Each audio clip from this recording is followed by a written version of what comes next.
Hey guys, welcome back to the channel. My name is Ruben, and this week's video is going to be a little bit different. We're going to do a podcast style video. I brought over my flight instructor. Thank you so much for coming on. Absolutely. I appreciate it. But I wanted to bring him on to go over all the challenges and all the obstacles that he sees in his students, that he has maybe with his private students, his instrument, his commercial students, kind of going on over like the depths of what he sees are the biggest challenges of getting all these ratings and becoming a private pilot. You guys obviously have my perspective all the time because I'm a student and I'm obviously making these videos week by week. But I was like, let me bring on my instructor so we could get a different set of eyes on overlooking the whole thing. But I'm gonna let him introduce himself. This is Victor. I want him to tell you guys about like why he's in Arizona, how he started his training, why he is a pilot. And yeah, he's the one that made me a private pilot. So here you go. What's up, guys? I'm Vic. I am originally from New York State. I started my training back in 2019, so a long time ago. I started at a 141 university through a state school, and training was going good. I was about halfway through my private, and then COVID-19 hit. So that kind of halted that training.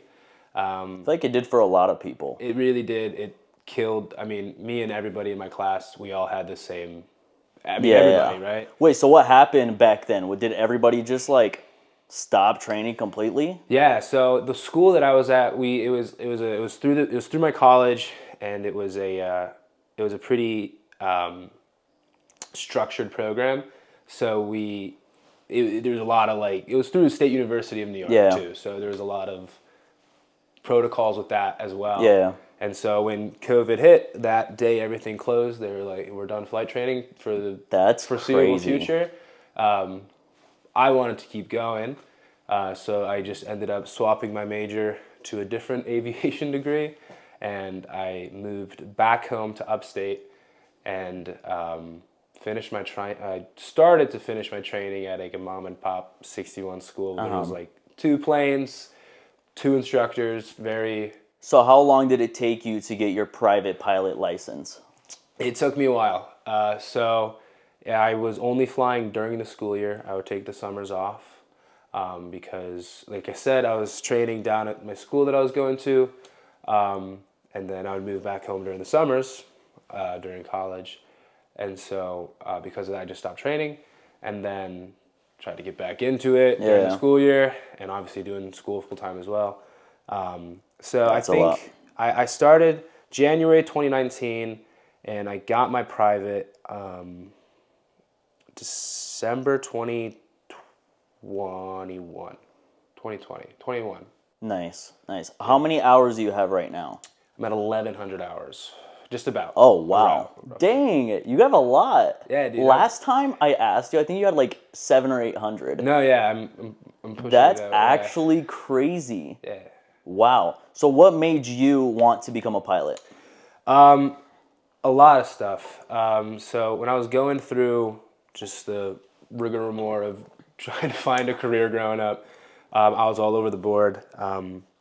Well, your dad's a pilot, right? My dad is a pilot, right? Did that have any I always say it didn't, just to kind of be hard-headed, but it did. It really did, because I had a very personal inside scoop of what being a pilot entailed. I had older siblings; they did other things, and I had friends going to do other things, and I figured that being a pilot was kind of the best of both worlds, and yeah, here I am, and I haven't regretted it once. So you did your training in New York. So why did you move to Arizona? So I started my training in New York. I did my private pilot's license in New York, and I did about 90% of my my next rating back in New York, and just the weather was not cooperating. So I needed some place that was good flying and a good How'd you land on Arizona? So me and my family, we've traveled here a bunch, so I was familiar with Phoenix, but my oldest brother, he actually came out here a year before I did, and he did the ATP program at Scottsdale. Oh, nice. So once I saw him come out here and he was just being majorly successful, I figured that that was my next best route. Yeah. Okay. I want to talk about, let's transition over a little bit to, let's say somebody's watching this video and maybe they're working their job, okay, and maybe they don't like their job, or maybe they just graduated high school, and they're like, man, maybe I should become a pilot. I don't know though, because it's really expensive, or all these things. What do you have to say to somebody that is maybe on the fence of becoming a pilot? I mean, there's the classic saying, there's a million reasons not to do something, but there's only one reason to do it, right? Yeah. I've met so many people, including yourself, including my older brother, including many, many pilots that I know, that they're in a career and, it's going well, but they just need something else, and they decide on aviation. And aviation is one of those industries that it is so incredibly massive, and you don't understand the size of it and the possibilities within it until you have a foot in the door. And I think getting your feet wet in aviation and at least looking into it, at least attempting it, is going to open so many doors that you didn't know were possible. I've met so many people that they decided, I'm going to start flight training, and they were like, I didn't know even a little bit about it, and then it's the best thing they've ever done. Yeah, honestly, like, I feel like that was probably a little bit of me too. I had no interest in becoming a pilot, and I didn't know that I wanted to do this career for the longest time until last year. I did a discovery flight, and I was like, wow. Like, the fact that your office is in a cockpit and you're kind of just chilling with somebody flying a plane. Yeah, absolutely. Like, it's awesome. And I feel like a lot of people are on the fence because maybe money, maybe because of they're too old. What do you have to, especially you, because you see so many different people of different ages. Like, do you think it's too late to, maybe somebody's watching this and maybe they're 25 years old, or maybe 30 years old, or maybe 40 years old? Is that too late to become a pilot? Today, this morning, I had a flight with an 18-year-old, and then my next flight immediately after, the guy was 39. Just starting. Both in the same rating, and both of them have the same end goal of being a career pilot. I'm 24. As far as flight instructors go, in my head, I'm old because I've been doing this for a while now.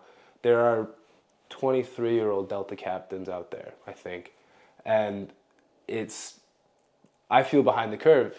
Not really. I don't think anybody is, right? Yeah. But it's never too late. I agree 100%. Yeah. The sooner the better, I would say, big time. Absolutely. So let's say somebody wants to get started, right? They're like, okay, I want to get started in this career of becoming a pilot, or I just want to see if it's for me. Where does somebody start?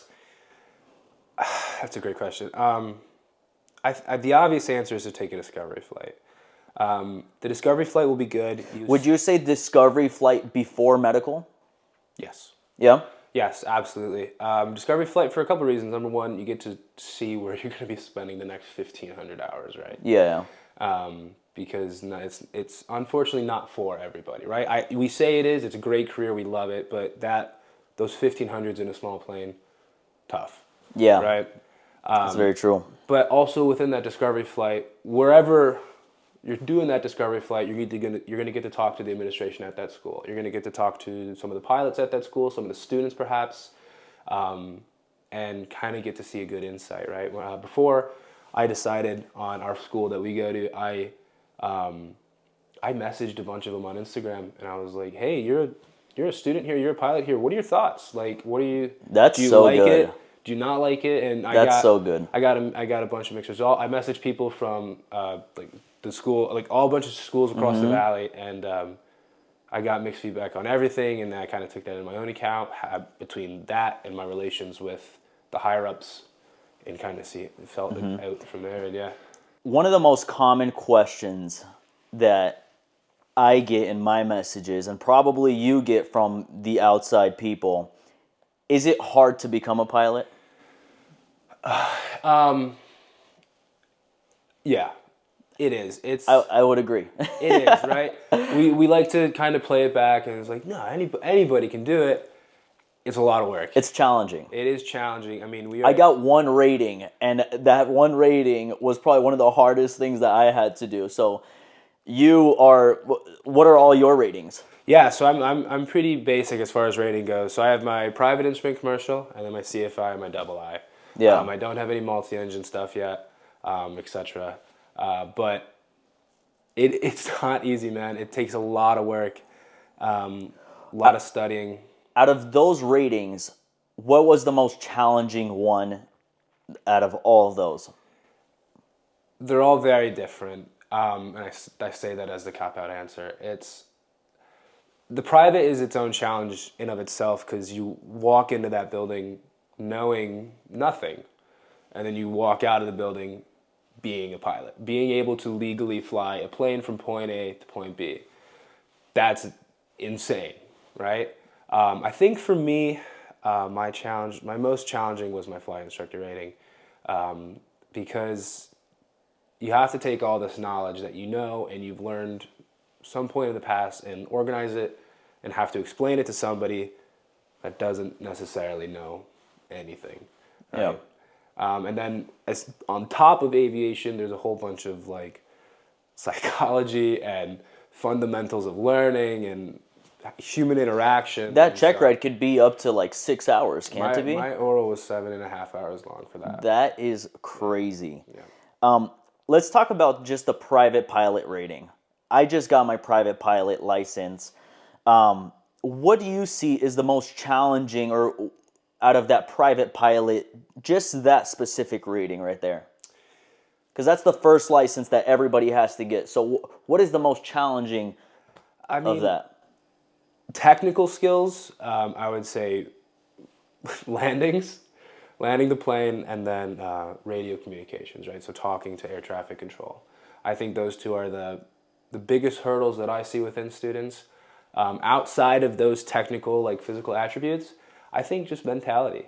I think having that mentality and that confidence of, I'm a pilot, I can do this, having that confidence without being too cocky. Yeah. Right? I think that is a major hurdle as well. Where in the private pilot portion do you see majority of students kind of get stuck at? Like maybe like at a specific point, like that next hurdle that they're struggling to pass? I think the biggest one is before their first solo, right? And I know schools do it different all over the country, right? I know a couple of people that they'll solo at like 10 hours, right? At our school, we solo like 30, 40 hours, right? Yeah. I think as far as people I've instructed, before that solo, that's the biggest one, because your first solo is huge, right? That's the point where you're in the plane by yourself doing it. You don't have anybody to look over to. And so that, like I said, that mindset of... Yeah, I feel like that's a big mountain to climb. It is. Also, I feel like that cross-country solo is a different beast. Exactly, and for whatever reason, we do all three of ours combined. So we do them back-to-back, right? So when we prep you for that first solo, we're prepping you for... Yeah, it's tough mentally to get in that plane. And how long does our cross-country have to be? For us, it ends up being like 3.5 hours, something like that. 3 hours. That's 3.5 hours that you're in that plane alone. I think we do ours from Scottsdale, Arizona, all the way until like Tucson, Arizona. So that's a big distance. But all right, let's move on to, okay, if somebody fails their check ride, or let's say they're just stuck in maybe in a mental fog or whatever it might be. They just failed their check ride, let's say, and they're feeling down. I know, because I failed my first check ride as a private pilot, and I'll be honest, you get so down and you really question if this career is even for you at times. I mean, passing a check ride, I mean, you feel like it's the world, right? But what advice do you have to somebody that just maybe failed a check ride, or maybe they're just stuck in their training? Keep going. Absolutely keep going. It's not over, right? It's not over until it's over. I unfortunately busted my CFII check ride, right? And that day was just The worst. the worst, right? I was like, this is terrible, Oh right? man. Yep. But it almost like amped me up even more the following like couple days because I was like, you know what, like I'm better than that. I know I can do this. Like I don't know what's wrong with me, right? Keep going. Put your head down and do what you were trained to do, really. Yeah. Do you feel like there's any amount of failed check rides that maybe can, I don't know, maybe screw your career? It's a very gray, very gray and area. I've heard both sides of the story very in depth, where people are like, yeah, Delta Airlines will not look at you if you have a failure. But then I've heard people say, well, it doesn't matter as long as you. The main thing with a disapproval, right, is that you have to be able to just explain kind of On what why. happened, right? I messed up on this. Because of this reason, A, B, or C, and what I learned from it was this, and here's why I'm a better pilot, right? Yeah. All right, guys. So I put on my Instagram for you guys to ask me some questions, what I could ask Victor here. So we're going to go through those. All right. Some of my audience isn't aviation based, so some of them are kind of dumb, but whatever. Actually, they're not dumb because every question's good. But anyway, can a plane crash because of turbulence?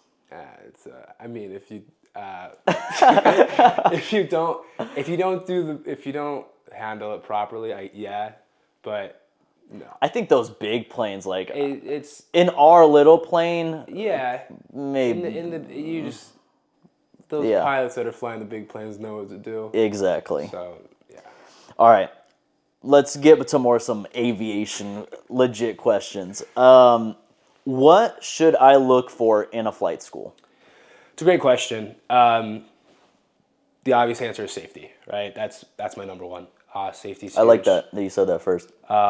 Safety's huge. Make sure they have good record keeping, good maintenance if it's available, right? Good admin, good administration, right? And just quality of instructors and aircraft if able.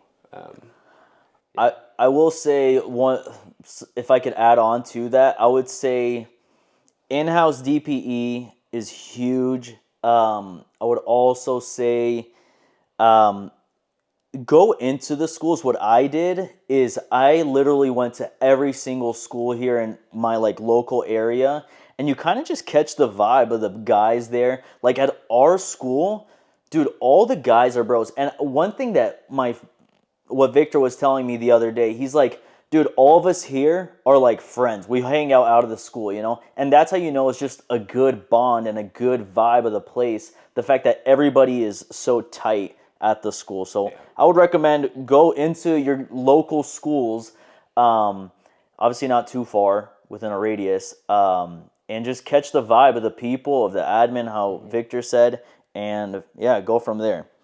How much did everything cost?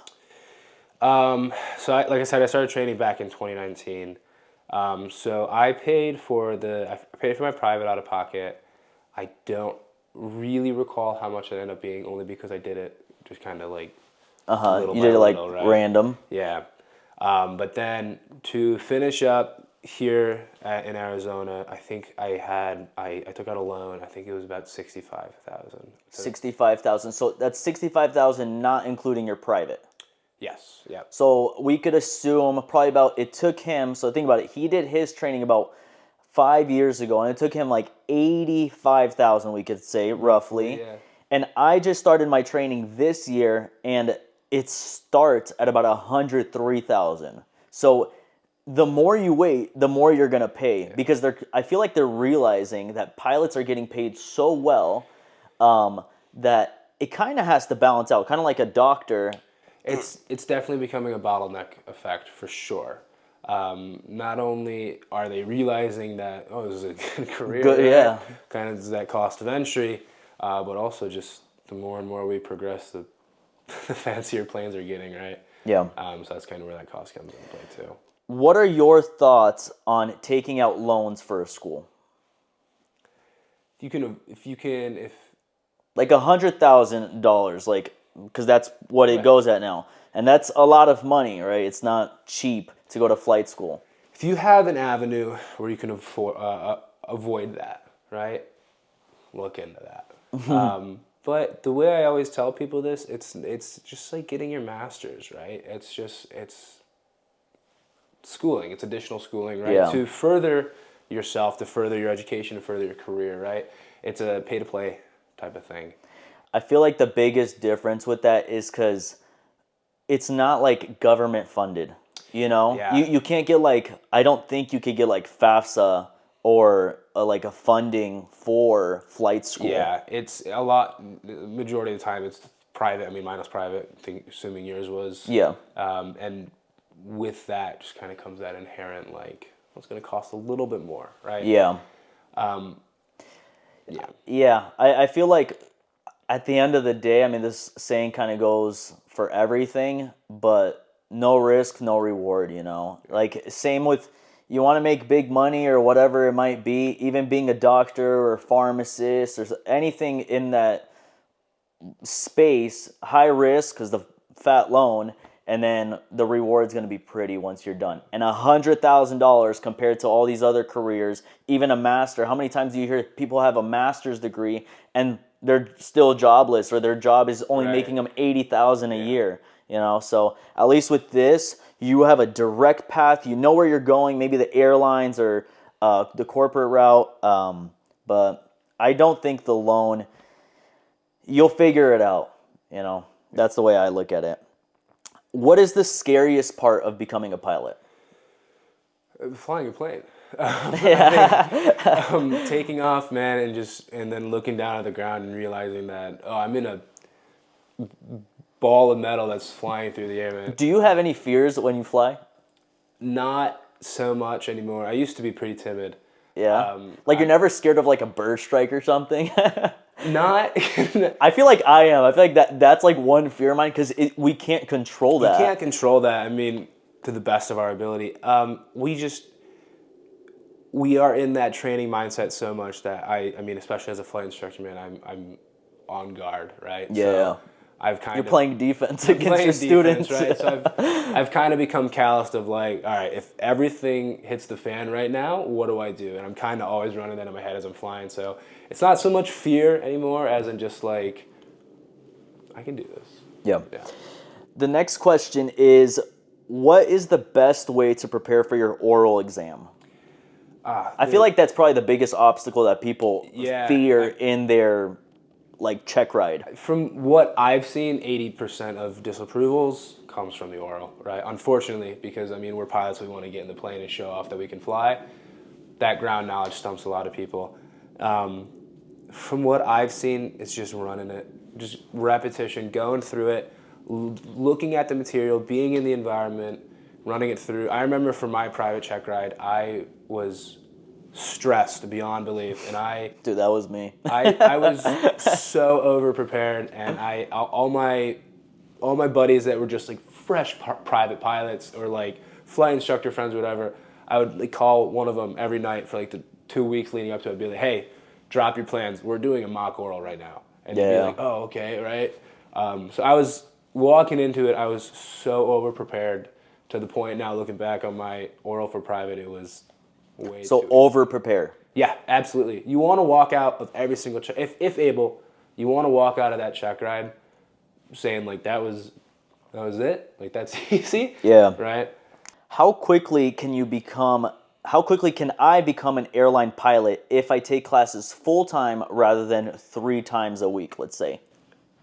That again, that's a very gray and broad question, only because it's very situational. It depends on where you are, your environment, your school, however they operate things, DPE availability, right? Exactly. That's huge, right? I know the quickest I've seen that's kind of going around now is through ATP, that flight school. I think they're advertising 7 months, Yeah. 0 to hero. But that's not including your flight instructor time, right? Yeah. I know some people that they went from nothing to like a regional or a commuter in about 2 years. If someone's working a full-time job, how manageable is it to do this training while they're working a full-time job? Depends on the type of person you are, right? If you want it, it's not bad, right? I mean, you've done it, right? Yeah. I worked through a majority of my private and instrument as well, and then when it came time to the rest, I kind of stepped away. Would you say that it's probably better just to, if you can, to let go of your job and just to focus on the training? Because what I realized with myself is since I only train 3 times a week and I work 4 days a week, I had to repeat a lot of lessons because things aren't fresh in your mind like every day as if you had a student every single day. You're absolutely right. I mean, if you have the means to and the opportunity to go full bore at this, right? Put your head down and do it. It's not always that feasible for everybody, right? And I know, I mean, a lot of my students, right? They have other commitments, and so you do your best in that training environment to take both sides and, all right, I got to work, I got to do this, I got to work, I got to do this, right? And so when it comes time to that training, being as present in the training environment as possible, being as prepared as you possibly can, right? Because with you, whenever we work together, I would give you homework, I would do this or whatever. You'd come in, you'd be like, listen, man, I got questions on this. I was looking at this last night. It was awesome, right? You were always so prepared. And then I have other students who maybe like aren't as mature or they don't understand that repeating lessons means more money. Yeah. So they'll come in. I feel like in the heat of the moment, you don't realize that. They don't know, right? It's through a loan or whoever, Yeah. right? And so they'll come in and they'll be like, I didn't do this. I'm like, all right, well, we got to redo this now because Yeah. you weren't At that point, you're just going in circles and circles. And right? So I think just being prepped and knowing what you're doing. How long have you seen it take somebody to go from a student to 1,500 hours, which would be the airlines? I know it's a gray area. No, I know it's a gray area, but quickest I've seen with extenuating circumstances is like 2 years. 2 years? Yeah. That's a lot. I mean, that's very short. Yeah. That's and it's crazy. It is balls to the wall full time. It is an insane process. How long is it taking you to get to 1,500 hours? Don't include your break. Include from like, since you were a CFI, I guess. Yeah, so I started instructing right about 300 hours, almost even 300. And I started not this past September, but the September prior. So in the last year, 2 months, I've gotten, what's that, 900 hours? Wow. Just about. So what are you doing like per month? Like 100 hours, maybe? Yeah, so a little bit less. I'm doing about 80, somewhere in there, yeah. That's great. That's great. I feel like as a flight instructor, if you're doing 80, like yeah, you're cooking. Yeah, it's not bad from what I've heard. But. Yeah, that's awesome.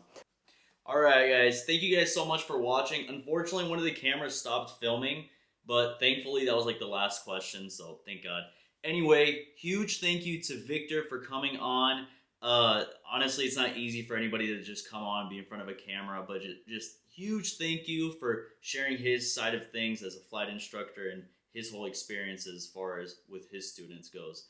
But yes, thank you guys so much. Appreciate it. Please comment down below what you guys thought about this whole pod episode, and please like, comment, and subscribe. Peace, and thank you guys again.